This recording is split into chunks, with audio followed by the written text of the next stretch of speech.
گندگوڑ کے گھنٹہ گھر سے شروع ہونے والی یہ احتجاجی ریلی 27ویں ترمیم کے خلاف بھرپور رد عمل تھی۔ قوم پرست رہنماؤں میں دلمرادانی، ذریت بجارانی سمیت دیگر سیاسی جماعتوں نے اس احتجاج کی قیادت کی۔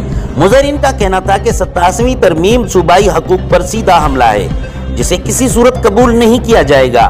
ریلی میں شریک کارکنان نے شدید نعرے بازی کرتے ہوئے حکومت سے ترمیم واپس لینے کا فوری مطالبہ کیا۔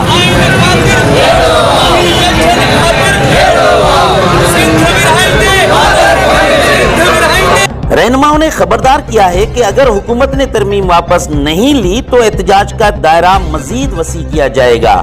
کیمرہ ٹیم کے ساتھ وائس آف پیپل، حضور بخش منگی، کندکوٹ۔